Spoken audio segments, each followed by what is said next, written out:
आज का प्रश्न है हमारा, ग्राफ का अध्ययन करके बताएं कि अंग्रेजी में कितने प्रतिशत छात्र उत्तीर्ण हुए।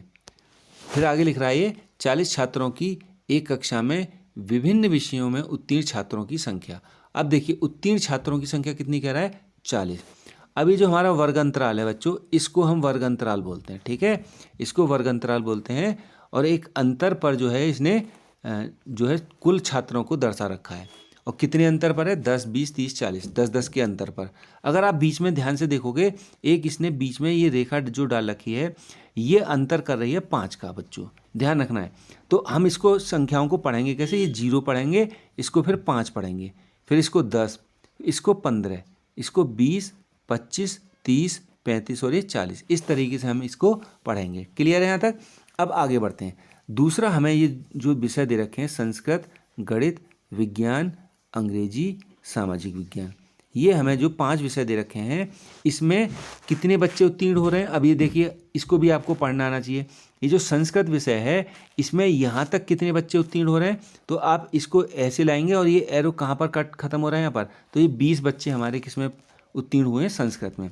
अब गणित की बात करेंगे तो गणित में कहाँ तक ये रेखा जा रही है, ध्यान से देखेंगे। ये जो बार ग्राफ है, ये हमारा 30 और 40 के बीच में है। 30 और 40 के बीच में देखो, 30 में 5 जोड़ दीजिए तो 35। 5 क्यों जोड़ रहे हैं, क्योंकि 5 का अंतर मैं आपको पहले ही बता चुका हूँ। ये इस तरीके से लाइन करके 5-5 का अंतर है, तो यहाँ पर जो आ जाएगा मेरा ये 35 आ जाएगा। तो गणित में कितने बच्चे हमारे उत्तीर्ण हो रहे हैं, 35। इसी प्रकार विज्ञान विषय की बात करता हूँ मैं, तो विज्ञान विषय में यहाँ तक मेरा ग्राफ रुक रहा है और ये 30 और 20 के बीच में आ रहा है। तो इसका मतलब क्या हो जाएगा, मेरा 25 बच्चे हमारे विज्ञान में उत्तीर्ण हो रहे हैं, ठीक है। इसी प्रकार हम बात करते हैं अंग्रेजी विषय की। तो अंग्रेजी विषय कहाँ पर हमारा रुक रहा है, 20 और 10 के बीच में। 20 और 10 के बीच में कितना हो जाएगा, 15। तो 15 बच्चे मेरे अंग्रेजी में पास हो रहे हैं, ठीक है। अब है अगला सामाजिक विज्ञान। सामाजिक विज्ञान में कितने बच्चे पास हो रहे हैं, 30। तो 30 बच्चे हैं अंग्रेजी में, सामाजिक विज्ञान में हमारे उत्तीर्ण हो रहे हैं। अब आपको ये सब करने की बच्चों ज़रूरत नहीं है पेपर में। ये मैं इसलिए समझा रहा हूँ ताकि जो बच्चे ग्राफ का सवाल नहीं हल कर पा रहे हैं, उनके लिए सारे डिटेल में मैं ये बता रहा हूँ। आपको क्या करना है पेपर में, तो आपको ये चीज़ मालूम हो गई कि हमारे कुल बच्चे कितने हैं, 40। और अंग्रेजी विषय में कितने हमारे उत्तीर्ण हो रहे हैं, फिर देख लीजिए एक बार, यहाँ पर हमारा ग्राफ रुका और 10 और 20 के बीच में है, तो 15। तो 15 बच्चे मेरे क्या हो रहे हैं, अंग्रेजी में उत्तीर्ण हो रहे हैं। प्रश्न हमसे यही कह रहा है कि कुल बच्चों में से जो अंग्रेजी में जो उत्तीर्ण हो रहे हैं उसका प्रतिशत। तो प्रतिशत निकालने के लिए क्या करेंगे कि हमारे जो बच्चे हैं कुल, वो तो हम रखेंगे बच्चों नीचे, 40 बच्चे, और कितने बच्चे हमारे उत्तीर्ण हो रहे हैं, 15। किस विषय में, अंग्रेजी। ये ध्यान रखना, अंग्रेजी विषय का निकालना हूँ मैं। और इनटू क्या कर दूंगा मैं, 100। 100 क्यों करूँगा, क्योंकि प्रतिशत पूछा है, प्रतिशत के लिए क्या करते हैं, 100 का गुणा, ठीक है। अब हम इसको निकाल लेंगे सीधे सीधे, 0 से 0 कट गया।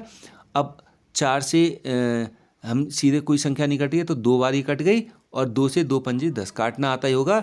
एक बात ध्यान रखना है, जिस संख्या से मैं 4 को काटूंगा उसी संख्या से मैं 10 को भी काटूंगा। मतलब जैसे 2 से काटा, 2 दूनी 4, 2 उत्तर आया, और फिर 2 से 5 को काटा तो 2 पंजे 10, 5 ये उत्तर आ गया, ठीक है। अब 15 का गुणा में क्या करूँगा, गुणा का चिन्ह है यहाँ पर बीच में, ऊपर की संख्या का गुणा करूँगा तो 15 पंजे 75 आ गया, और बट्टे क्या था नीचे मेरा, 2 बचा था, तो 2 ही आ गया।